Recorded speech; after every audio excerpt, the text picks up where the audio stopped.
धृतराष्ट्र आदि के जन्म तथा भीष्म जी के धर्मपूर्ण शासन से कुरु देश की सर्वांगीण उन्नति का दिग्दर्शन। वैशंपायन जी कहते हैं, जन्मेजय, धृतराष्ट्र, पांडु और महात्मा विदुर, इन तीनों कुमारों के जन्म से कुरुवंश, कुरु जांगल देश और कुरुक्षेत्र, इन तीनों की बड़ी उन्नति हुई। पृथ्वी पर खेती की उपज बहुत बढ़ गई, सभी अन्न सरस होने लगे, बादल ठीक समय पर वर्षा करते थे, वृक्षों में बहुत से फल और फूल लगने लगे, घोड़े, हाथी आदि वाहन हष्टपुष्ट रहते थे, मृग और पक्षी बड़े आनंद से दिन बिताते थे, फूलों और मालाओं में अनुपम सुगंध होती थी और फलों में अनोखा रस होता था। सभी नगर व्यापार कुशल वैश्यों तथा शिल्पकला में निपुण कारीगरों से भरे रहते थे। सूरवीर, विद्वान और संत सुखी हो गए, कोई भी मनुष्य डाकू नहीं था। पाप में रुचि रखने वाले लोगों का सर्वथा अभाव था।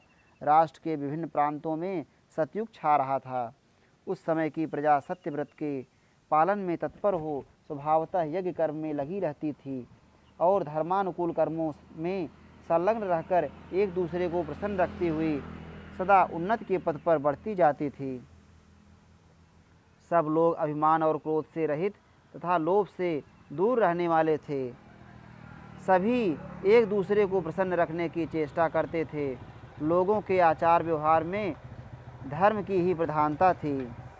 समुद्र की भांति सब प्रकार से भरा पूरा कौरव नगर मेघ समूहों के समान बड़े बड़े दरवाजों, फाटकों और गोपुरों से शोभित था। सैकड़ों महलों से संयुक्त वह पुरी देवराज इंद्र की अमरावती के समान शोभा पाती थी। वहाँ लोग नदियों, वनखंडों, बावलियों, छोटे छोटे जलाशयों, पर्वत शिखरों तथा रमणीय काननों में प्रसन्नतापूर्वक विहार करते थे। उस समय दक्षिण कुरु देश के निवासी उत्तर कुरु में रहने वाले लोगों, देवताओं और ऋषियों तथा चारणों के साथ होड़ सी लगाते हुए स्वच्छंद विचरण करते थे। कौरवों द्वारा बढ़ाए हुए उस रमणीय जनपद में ना तो कोई कंजूस था और ना विधवा स्त्रियां देखी जाती थीं।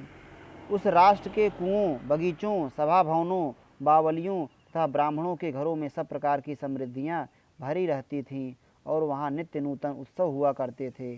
जन्मेजय, भीष्म जी के द्वारा सब ओर से धर्मपूर्वक सुरक्षित भूमंडल में वह कुरु देश सैकड़ों देव स्थानों और यज्ञ स्तंभों से चिन्हित होने के कारण बड़ी शोभा पाता था। वह देश दूसरे राष्ट्रों का भी शोधन करके निरंतर उन्नति के पथ पर अग्रसर हो रहा था। राष्ट्र में सब ओर भीष्म जी के द्वारा चलाया हुआ धर्म का शासन चल रहा था। उन महात्मा कुमारों के यज्ञोपवीत आदि संस्कार किए जाने के समय नगर और देश के सभी लोग निरंतर उत्सव मनाते थे। जन्मेजय, कुरुकुल के प्रधान प्रधान पुरुषों तथा अन्य नगर निवासियों के घरों में सदा सब ओर यही बात सुनाई देती थी कि दान दो और अतिथियों को भोजन कराओ। धृतराष्ट्र, पांडु तथा परम बुद्धिमान विदुर, इन तीनों भाइयों का भीष्म जी ने जन्म से ही पुत्र की भांति पालन किया। उन्होंने ही उनके सब संस्कार कराए। फिर वे ब्रह्मचर्य व्रत के पालन और वेदों के स्वाध्याय में तत्पर हो गए। परिश्रम और व्यायाम में भी उन्होंने बड़ी कुशलता प्राप्त की। फिर धीरे धीरे वे युवावस्था को प्राप्त हुए। धनुर्वेद, घोड़े की सवारी, गदा युद्ध, ढाल, तलवार के प्रयोग, गज शिक्षा तथा नीति शास्त्र में वे तीनों भाई पारंगत हो गए। उन्हें इतिहास, पुराण तथा नाना प्रकार के शिष्टाचारों का भी ज्ञान कराया गया। वे वेदांगों के तत्वज्ञ तथा सर्वत्र एक निश्चित सिद्धांत के मानने वाले थे। पांडु धनुर्विद्या में उस समय के मनुष्यों में सबसे बढ़ चढ़कर पराक्रमी थे। इसी प्रकार राजा धृतराष्ट्र दूसरे लोगों की अपेक्षा शारीरिक बल में बहुत बढ़कर थे। राजन, तीनों लोकों में विदुर जी के समान दूसरा कोई भी मनुष्य धर्मपरायण तथा धर्म में ऊंची अवस्था को प्राप्त आत्मद्रष्टा नहीं था। नष्ट हुए शांतनु के वंश का पुनः उद्धार हुआ देखकर समस्त राष्ट्र के लोग परस्पर कहने लगे वीर पुत्रों को जन्म देने वाली स्त्रियों में काशीराज की दोनों पुत्रियां सबसे श्रेष्ठ हैं। देशों में कुरु जांगल देश सबसे उत्तम है। संपूर्ण धर्मज्ञों में भीष्म जी का स्थान सबसे ऊंचा है तथा नगरों में हस्तिनापुर सर्वोत्तम है।